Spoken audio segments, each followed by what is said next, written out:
The coffee shop floor was freezing against my knees. I pushed the mop across spilled latte while the manager stood over me, his voice sharp enough to cut through the chatter of morning customers. "You're too slow for charity work," he sneered, loud enough that everyone could hear. I hadn't eaten in 2 days, and my hands shook as I wrung out the dirty mop. At 63, I'd once owned a home with a garden and curtains I'd sewn myself. Now I scrubbed floors just to stay out of the December rain. He pulled a crumpled dollar from his pocket and threw it at my feet. "For the trouble," he said, turning away. I stared at that dollar bill, watching it soak up coffee from the tiles. Something inside me went quiet and cold. I stood up slowly, set the mop against the wall, and walked toward the door without picking up the money. Behind me, a woman's voice called out, "Ma'am, you dropped this." I turned, expecting to see the dollar, but she was holding a small wooden box instead. The woman pressed the box into my hands before I could speak. Her eyes were kind but urgent, like she was running out of time. "You dropped this," she repeated, though we both knew I hadn't. Rain hammered the windows as I looked down at the box. It was plain wood, smooth and worn, with 3 letters carved into the lid. LRA. My initials. Lydia Rowan Ashford. Nobody had called me by my full name in 3 years. When I looked up to thank her, the woman was gone. The bell above the door chimed softly, but the street outside was empty except for rain and gray light. I stood there holding the box, customers staring at me like I was part of the morning's entertainment. My heart pounded as I turned it over in my hands. The wood was warm, almost alive. I tucked it under my coat and pushed through the door into the December cold, my mind spinning with questions I was afraid to ask. I found shelter under the awning of an abandoned bookstore 3 blocks away. Rain dripped steadily beside me as I sat on the concrete, my back against the locked door. My fingers traced the carved initials on the box lid. Lydia. I couldn't remember the last time someone had known my real name. Most people called me ma'am, or lady, or nothing at all. I lifted the lid carefully. Inside was a folded piece of paper and a small brass key attached to a faded blue ribbon. The paper crackled as I unfolded it. The handwriting was elegant, old-fashioned, written in ink that had faded to brown. "This belonged to your mother. She wanted you to have it when you were ready." My breath caught in my throat. My mother had been dead for 30 years. She died without a penny to her name, working double shifts at a textile factory until her heart gave out. She never owned anything brass, never had anything worth locking away. But here was this key, solid and real in my palm. The key had numbers stamped along its edge, 317. Below that, almost worn away, was a logo I recognized, First National Savings. That bank had closed down in the 80s, replaced by a bigger chain with glass walls and automated tellers. I'd walked past the new building 100 times during my years on the streets, never thinking I had any reason to go inside. But now I stared at that key, feeling something shift inside me. Hope, maybe, or just desperate curiosity. The next morning, I washed my face in a gas station bathroom and combed my fingers through my gray hair. I put on the cleanest clothes I had, a donated sweater and jeans that were too big. Then I walked to the bank, the wooden box tucked under my arm and the brass key in my pocket. The glass doors slid open with a soft whoosh. Inside, everything was bright and clean and smelled like new carpet. A young clerk looked up from her computer, her smile fading slightly when she saw me. I approached the counter, trying to stand tall despite everything. "I have a key," I said quietly, pulling it from my pocket. "For a safety deposit box." The clerk glanced at the key, then at me, her expression caught between politeness and doubt. "Ma'am, we stopped using boxes like that in the 80s. This key wouldn't work in our current system." I felt my face flush with embarrassment. Of course it wouldn't work. Nothing in my life worked anymore. I was turning to leave when an older man emerged from a back office. He was maybe 70, with white hair and wire-rimmed glasses. His eyes landed on the brass key in my hand, and his face went pale. "Where did you get that?" he asked, his voice barely above a whisper. I explained about the box, the woman, the note about my mother.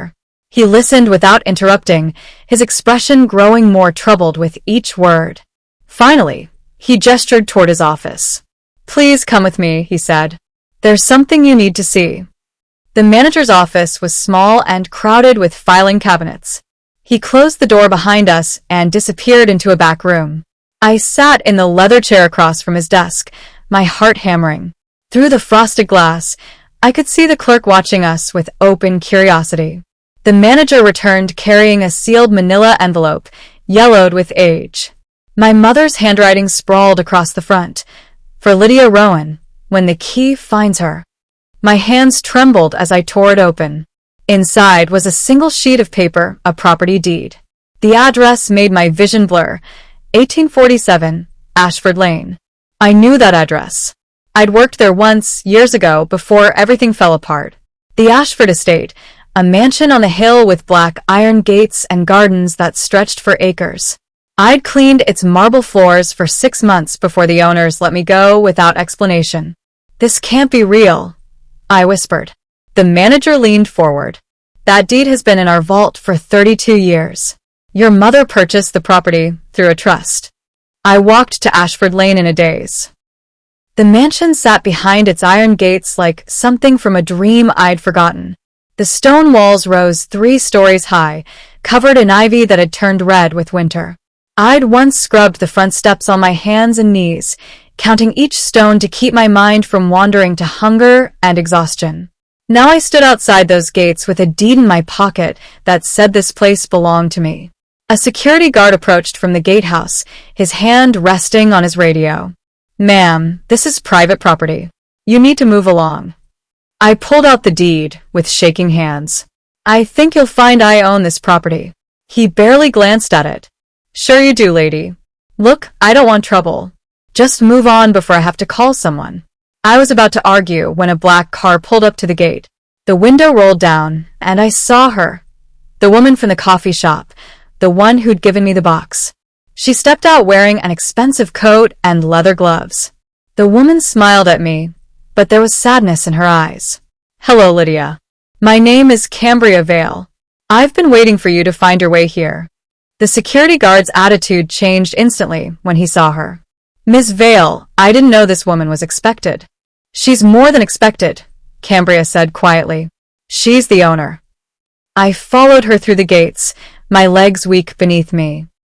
The gravel path crunched under our feet, and I remembered how that sound used to signal the arrival of people who mattered, people who could fire me with a word. Now I was walking it as something else entirely. Inside, the mansion was exactly as I remembered. The same crystal chandeliers hung from painted ceilings. The same grand piano sat in the music room, its surface polished to a mirror shine. I'd dusted that piano every Thursday, forbidden from touching the keys. Cambria led me to a study lined with books. "I worked for Marin Devil before he died," she explained. "He was the man who lived here. But he wasn't the real owner." Cambria poured tea from a silver pot I'd polished 100 times. "Your mother was the true owner of this estate. She bought it in 1987 under a trust name, Rowan Holdings. Marin Devil was supposed to be her trustee, managing it until you came of age." I couldn't process what she was saying. My mother was a factory worker. She could barely afford our apartment. "Your mother inherited money from her grandmother," Cambria said gently. "She invested it wisely, quietly. She wanted to build something for you, something that couldn't be taken away. But when she died suddenly, Devil's heirs buried the paperwork. They've been living here pretending ownership for 30 years." I set down my teacup before I could drop it. "Why would they do that?" Cambria's expression hardened. "Because your mother's trust was worth millions. This house, the land, investments she'd made, it all should have transferred to you. Instead, they forged documents, hid records, and waited for you to disappear completely." She pulled another envelope from her purse. "If you want to reclaim what's yours, you'll need to remember what really happened in 1987. That date burned in my mind. 1987. I was 17 that year, stupid and stubborn. I'd fought with my mother over something I couldn't even remember now, probably a boy or school or the 1,000 petty things teenagers rage about. I left home in August, crashed with friends, then strangers, then nobody at all. By the time I wanted to come back, wanted to apologize, my mother was gone. Heart attack at work, they said. Dead at 43. I never even got to say goodbye. She was looking for you, Cambria said softly, reading my face. She hired investigators, put ads in newspapers. When she got sick, she made arrangements with Marin, asked him to hold everything until you came home. My throat ached with tears I wouldn't let fall. But I never came home. No, Cambria agreed. And Marin's family saw an opportunity. They claimed the estate, said your mother had sold it to him before she died. Without you to contest it, there was nobody to fight back. She opened the second envelope. Inside were photographs, my mother standing in this very study, young and smiling, holding papers. Beside her stood a man I'd never seen. The photographs showed my mother in expensive clothes I'd never seen her wear. She looked happy, confident, nothing like the exhausted woman I remembered collapsing into bed after 16-hour shifts. Who is this man? I asked, pointing to the figure beside her. Cambria's expression grew careful. That's Benedict Ashford. He was your mother's business partner. And according to records I found, he was also your father. The room tilted sideways. I gripped the desk to steady myself. No. My mother said my father left before I was born. She said he wanted nothing to do with us. She was protecting you, Cambria said. Benedict came from old money, but his family didn't approve of your mother. When she got pregnant, they threatened to destroy her unless she left. She took a settlement, enough to start over, and changed her name. Rowan was her grandmother's maiden name. I stared at the photograph, searching for my own features in his face. There was something familiar in his jawline, the set of his eyes. Where is he now?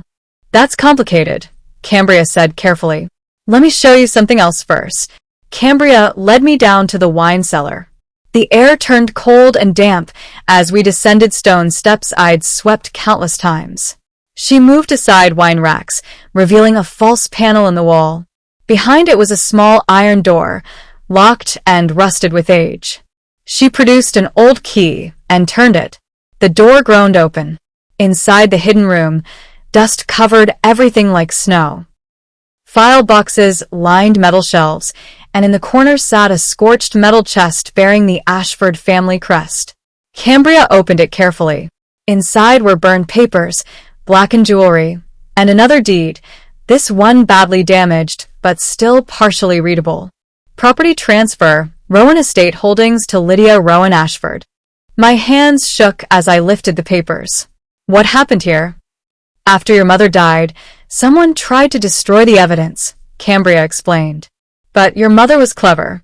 She kept multiple copies hidden in different places. This chest survived the fire that was supposed to erase your inheritance. I looked at the scorched documents, each one a piece of my stolen history. Who did this? Before Cambria could answer, footsteps echoed above us. We froze, listening to someone moving through the house. Stay here, Cambria whispered, but I followed her up the stairs anyway. In the grand foyer stood an elderly man in an expensive suit. His eyes widened when he saw us emerge from the cellar entrance. What are you doing in my house? He demanded. Cambria's voice was ice. Your house, Elias? That's interesting, considering the real owner is standing right here. The man, Elias Harcourt, according to the business card he dropped, studied me with calculating eyes. I don't know who you are, but this property belongs to the Ashford Family Trust. I'm the executor. You are my mother's attorney, I said, recognition dawning. I remember you from her funeral. You told me there was nothing left, no inheritance, no hope. His face paled slightly. You shouldn't be here. This house was sold legally, with forged documents, Cambria interrupted. She pulled out photocopies from her bag. Documents that used Lydia's signature without her knowledge or consent. That's fraud, Elias. Elias's composed expression cracked. You can't prove anything. Those papers are 30 years old. I have the originals, I said quietly, pulling the deed from my pocket. And I have witnesses who remember my mother creating the trust. You helped her set it up, Elias. You know this house is mine. He took a step back toward the door. The current owners will fight this. They've lived here for decades. You're just a homeless woman with delusions. That word, homeless, hit like a slap. But instead of shame, I felt anger crystallize into something hard and bright. I was homeless because you stole my inheritance, I said. You and whoever else helped you. But I'm not asking for this house back, Elias. I'm taking it. His phone was already out, dialing. We'll see what the family lawyers have to say about that. After he left, Cambria touched my arm gently. You just declared war on some very powerful people. I looked around the foyer, at the chandelier I'd cleaned, the floors I'd scrubbed. Good, I said. I've been powerless long enough. That night, Cambria took me to a small apartment she kept in the city. You can't go back to the streets, she insisted. They'll come after you now that they know you're alive and fighting. I sat on her couch, overwhelmed by softness and warmth after years of concrete and cardboard. Why are you helping me? She was quiet for a moment. Because I made a terrible mistake 30 years ago. Your mother begged me to protect the estate until you came home. But I was young and scared. When they threatened to destroy me too, I hid the documents and disappeared. I've lived with that guilt ever since. She poured me tea, her hands unsteady. When I heard you were in the city, homeless, I knew I had to make it right. The wooden box, the key, your mother left those with me before she died. I've been carrying them for 3 decades, waiting for the moment you'd be ready to fight. I wrapped my hands around the warm cup. What if I'm not strong enough? You survived 3 years on the streets, Cambria said. You're stronger than any of them. The next morning, we visited an attorney named Patricia Norwood. Her office was downtown, all glass and leather, and the smell of money. When Cambria explained the situation, Patricia's eyes lit up with interest. This is quite a case, she said, reviewing the documents I'd brought. Property fraud, forgery, possibly conspiracy. But you need to understand, these people have resources. They'll drag this out for years if they can. I have time, I said. I've had nothing but time for 3 years. Patricia smiled. Good. We'll start by filing a claim with the county records office. Then we'll request a full audit of all property transfers related to the Ashford estate since 1987. Over the following weeks, I learned more about my mother's life than I'd ever known. She'd been brilliant with money, turning a small inheritance into real investments. The Ashford estate was just one piece. She'd also owned apartment buildings, commercial properties, even stocks that had multiplied in value over the decades. All of it stolen. All of it mine. The counterattack came faster than expected.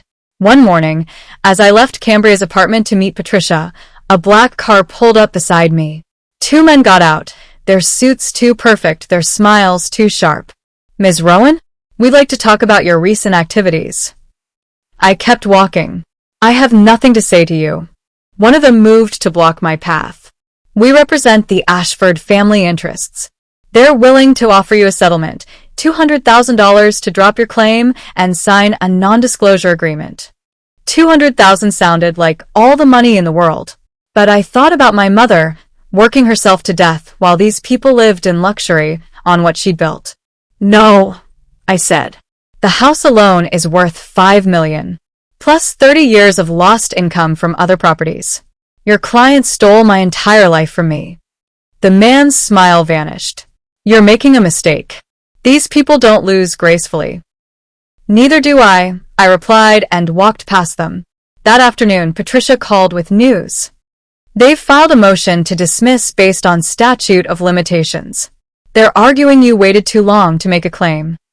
The preliminary hearing was set for January. Patricia prepared me carefully, explaining how I needed to present myself to the judge.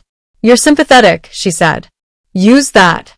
Show them what these people took from you. But when we arrived at the courthouse, I saw the army they'd brought. 6 lawyers in expensive suits, plus Elias Harcourt sitting behind them like a general commanding troops. The Ashford family hadn't come themselves. They sent representatives instead, people hired to care about money rather than justice. Judge Morrison was a woman in her 50s with kind eyes that had seen too much to be easily fooled. She reviewed our filing carefully before looking at me. Ms. Rowan, you're claiming ownership of property you haven't maintained or paid taxes on for 30 years. Why should this court believe you have a legitimate claim? I stood up, my voice steady despite my racing heart.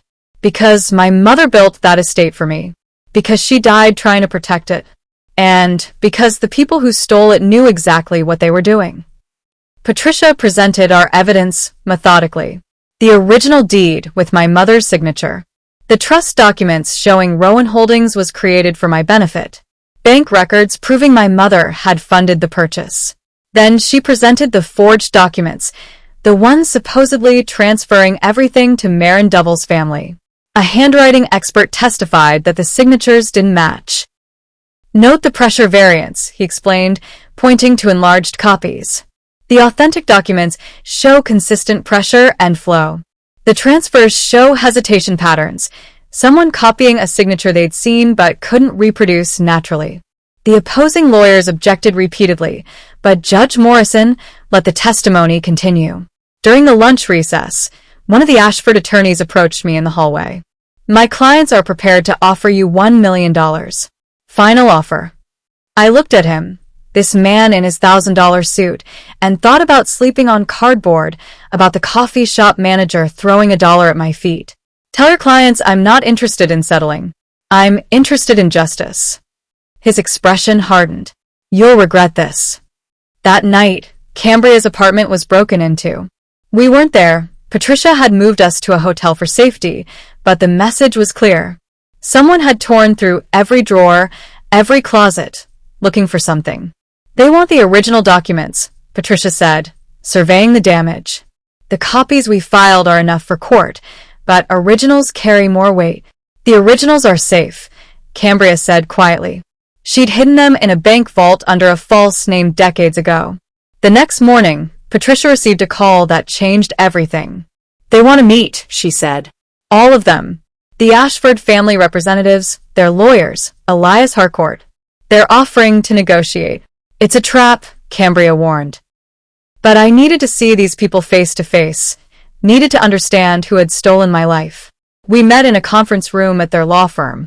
8 people sat across the table from us, lawyers, accountants, and an elderly woman introduced as Victoria Ashford, Benedict's sister. My aunt, though she'd never acknowledge it. Victoria Ashford looked at me like I was something unpleasant she'd found on her shoe. You look nothing like Benedict, she said coldly. My mother had strong genes, I replied. She didn't smile. This has gone far enough. You're disrupting family business, making wild accusations, disturbing the peace. What will it take for you to go away? I leaned forward. What will it take for you to admit you've been living in my house, spending my money, for 30 years? Her face flushed.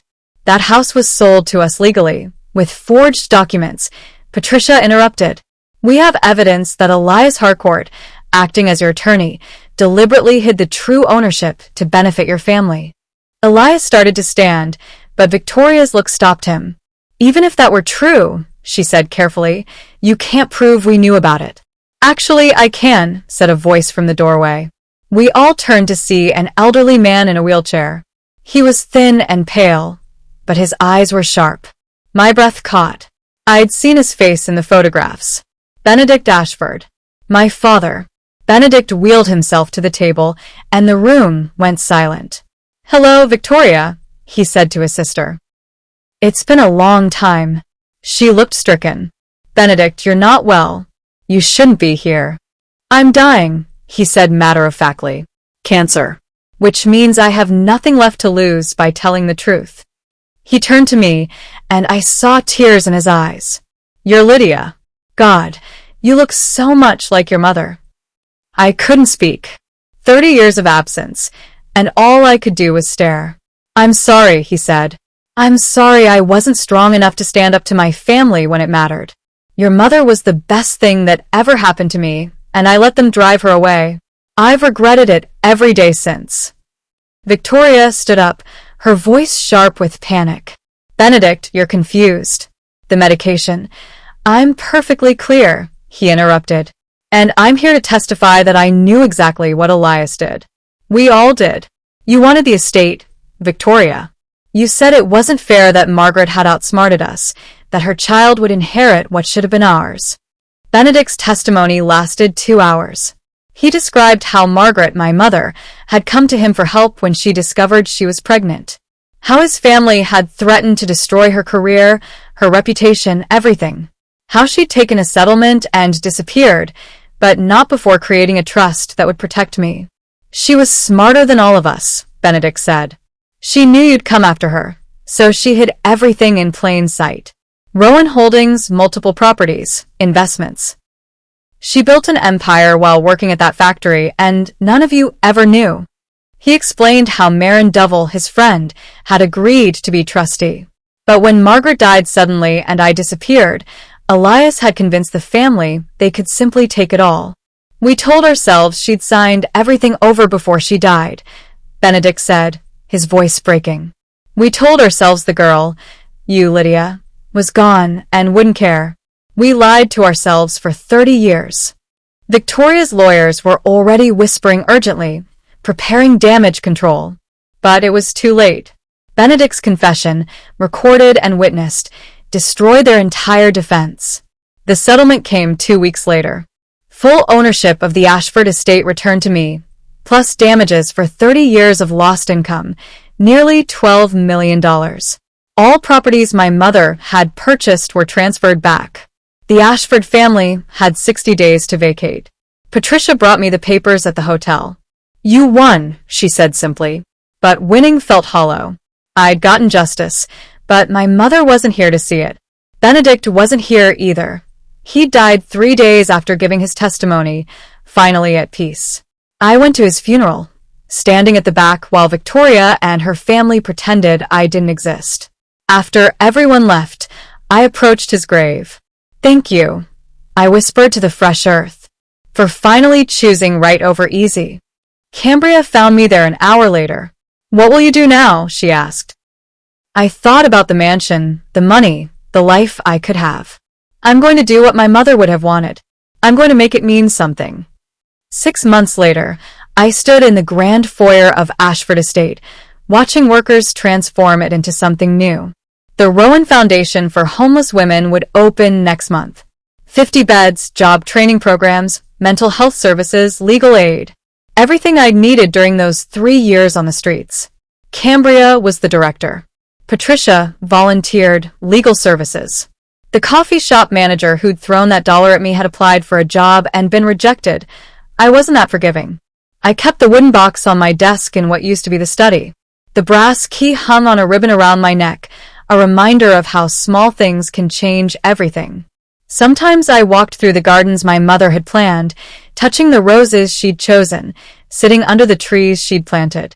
She'd built all this knowing she might never see it, trusting that someday I'd find my way home. I never did pick up that dollar from the coffee shop floor, but I think my mother would be proud of what I built from nothing instead. Because in the end, I learned that home isn't about the house you live in. It's about the legacy you choose to leave behind. To everyone who ever thought they could erase me, you only made me unforgettable. I once thought losing everything meant the end of my story, but now I know. Sometimes life strips you down just to show you it can't be taken. I was homeless, forgotten, and invisible. Yet, in that darkness, a single box reminded me that miracles don't always shine. Sometimes they whisper. And when I listened, I found my purpose, my strength, and my peace. If you've ever been betrayed, if you've ever stood in the rain wondering why the world forgot your name, remember this. You are never truly forgotten. You are simply being refined. My name is Lydia Rowan Ashford, and this was my story, proof that the quiet ones don't just survive. We rise. Stay with us here at Sweet Revenge Inn, where every story reminds you that justice may take its time. But when it arrives, it's worth every heartbeat of the wait. Subscribe now, and keep your heart open for the next story. Because one day it might just sound a little like yours.